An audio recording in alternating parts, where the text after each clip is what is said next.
Welcome back to CAD's tutorials on Revit Architecture 2012. When we last left off, we were just getting started with our model. We've started creating a bathroom. This will be a bedroom. And we added a door. So let's go ahead and continue. Let's work on this restroom over here. Now, if it's not a wall, door, window, column, roof, these are kind of your main families or components. I'm sorry. It's going to be a component, which is right here. Place a component. Now, if you notice this drop down, you can also model a component in place, which we'll get to later. But what we want to do is place a component, which is the default button up here. So hit that button, and I usually turn off tag on placement because what we're going to insert, I don't have any plumbing tags, so it's going to ask you. We'll just leave it on just for now, just to show you. And let's come down to this drop down, and we're going to put in a tub. And right here it's going to ask me, I guess it didn't ask me. Usually it'll ask you if you want to load a tag, since you don't have any loaded, which I don't want to load a tag. So it's going to place a tub right there. And if you'll notice this little deal right here, I'm in thin line. Yours is probably going to look like this. If I hit that, thin lines, or TH is my shortcut that I created for thin lines, you can see it just kind of clears things up a little bit. If I wanted to align this tub with this wall, that looks like a thick line. It's actually two lines. So if you go to thin lines, it just makes everything thinner and a little clearer to see. And this is one of the best tools in Revit I'm about to show you. It's under the Modify tab, and it's this first one right here under Modify. It's the Align tool. It's AL by default shortcut key. I use it so much I change it to AA just because it's easier to hit than going across the keyboard. But I want this edge of the tub to be right here on this wall. So I'm going to go to the Align tool, and you can see on my cursor it's got the little double box, kind of looks like the Align tool. And you can see the purple line showing up in the middle of the wall. I want this edge of the wall, so whenever you can't pick something by hovering over it, always hit the tab key, and that will cycle. You can see the purple line moving as I hit the tab key.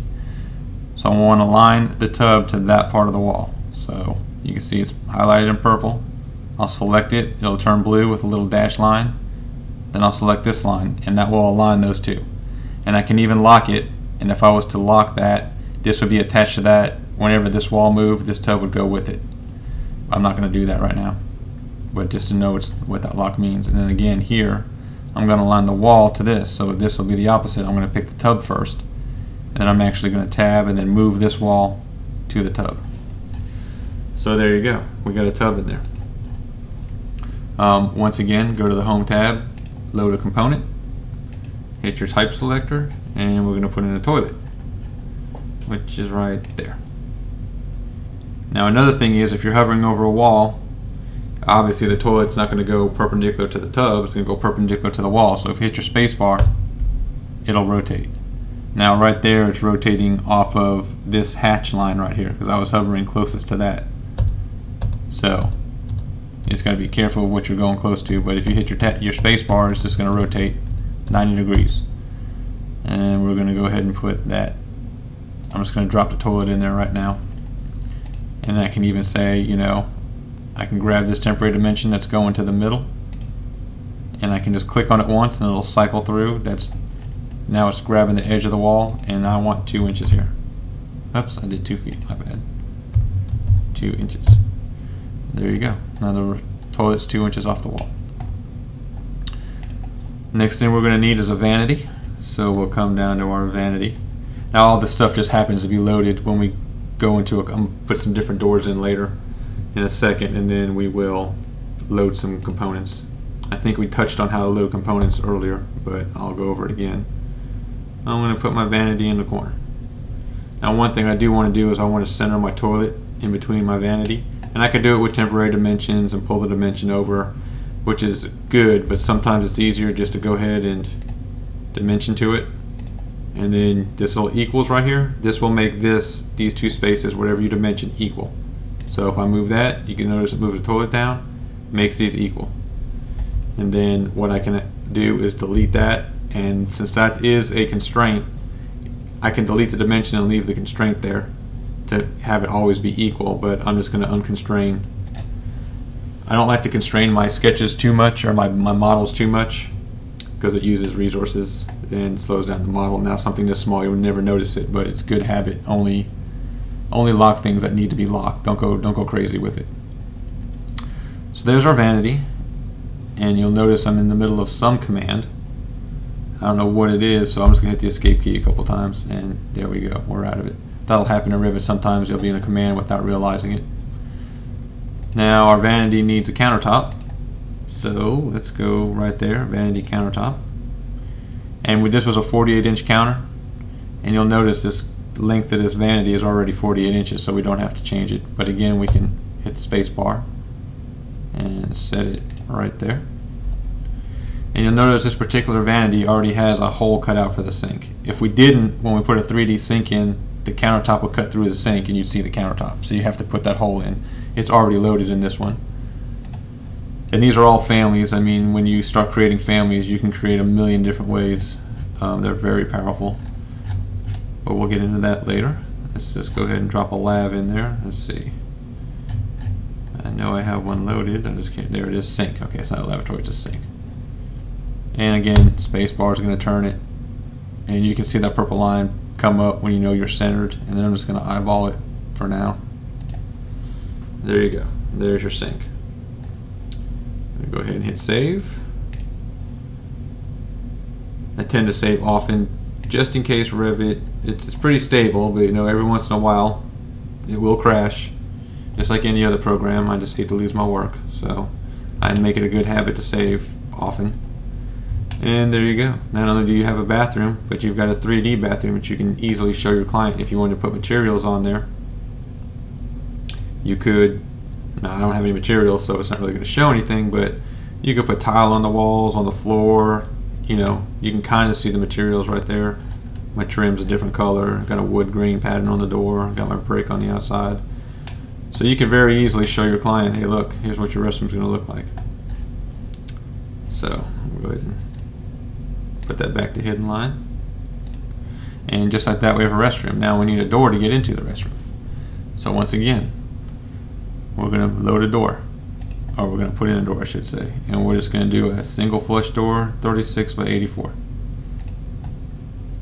And I'm going to hit the space bar again with the doors. Space bar flips your swing. If I'm on the outside of the wall, it's on the outside. You just move your cursor. I don't know if you can see that. Cursor's on the right side of the wall. That's where the door is. And move it to the other side. That's where the door goes. And then space bar, of course, flips it. So there's my door. Now one thing you'll notice, and this will happen a lot, my door tags are not numbered correctly. And there's a bunch of different ways to do door tags. But I'm going to go ahead and show you just a couple of them right now. Of course, you can pick the door and go into its properties, and there's the mark. I can change that. If I change that to 2, there it is. So that's one way. Another way to renumber, and just undo a few times, I can actually select a tag and type in 2. That's another way to do it. And if you'll notice right there, change the mark to 2. And then there is a renumber tool. It's called an add-in. It doesn't come with Revit, but you can search the web and you can actually number elements like you do in AutoCAD architecture. Tell it what increment you want and just pick all the different elements, and it'll renumber that way also. So a lot of good add-ins you can find on the internet for Revit. So there's how you would renumber a door. Now let me just go ahead and take these off. And what I'm going to do is, if you select any component and right click, you've got create similar, and that will do what it says. It will create similar. And I like that command so much, I created a shortcut key for it, CS. So I will just select that door, type in CS, and I can put another door over here. And I'm actually going to put it up here on purpose. And I meant to turn the tag off, so let's delete that tag to show you one other thing. And before I do that, let me tag them first. We'll do the different way here. Different ways to tag a door. You can tag it on placement as we've been doing. You can tag by category. It automatically knows that that's a door category, so I can click each door and tag it. Or I'm going to delete those tags. This is a really cool tag all. Really cool tool. When you hit tag all, you notice that that's blacked out. You can hold down the control button and you can pick other things to tag. Room tags, and I don't have any of this other stuff in the model, so it's not really going to do anything, but I can tag whatever I want. Let's escape that. I'm going to leave it on door. You know, if you single click, it'll just go around. I want to leave it on door tags. Once I hit OK, every door will be tagged automatically. Done. So that's a really cool tool. If you have 100 doors, none of them are tagged, hit tag all, doors, OK, every door is tagged. Now, of course, you're still going to have to go and make sure they're numbered correctly. And the reason I didn't align this door yet, again, I'm going to use the align tool. I just wanted to show you that the tag will go with the door. So the tag moves as well. It knows its position in the door. Now I'm going to show you the lock. Just like we could have locked this over here and I chose not to. I'm going to lock these two together just to show you that those two are now locked, aligned, center to center. First I aligned it and then I hit the lock. So if I was to move either one of these doors, the other door will go with it automatically. So if I always want these doors to be across from each other, now they are, and they always will be.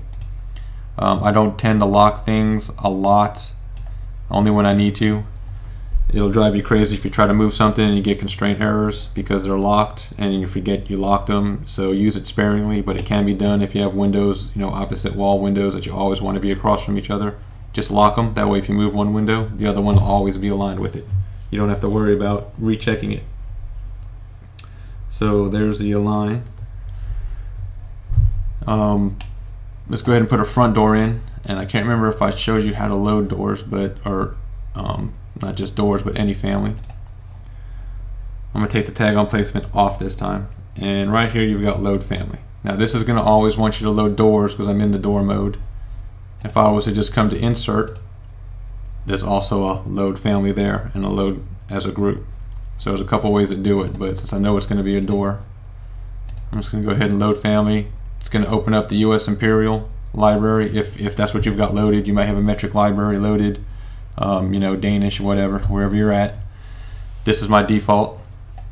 I'm going to go to doors, and I want to put a double glass 2-door in front. I'm going to go ahead and do a double door up front, and just hit open.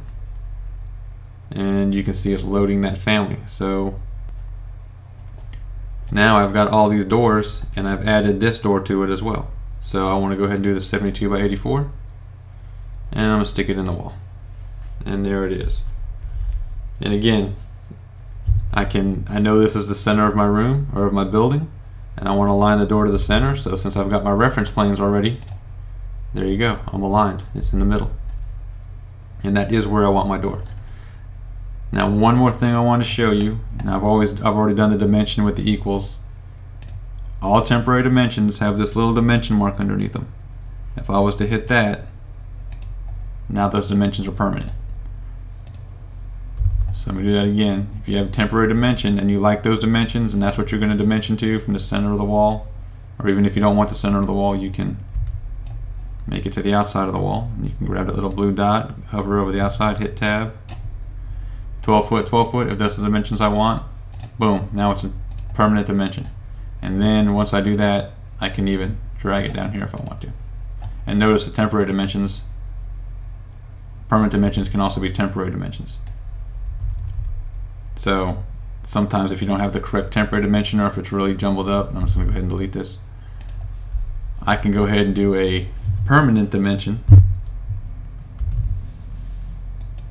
from somewhere to somewhere, and then when I select that object, that turns into a temporary dimension that can be edited. I can make that 14 feet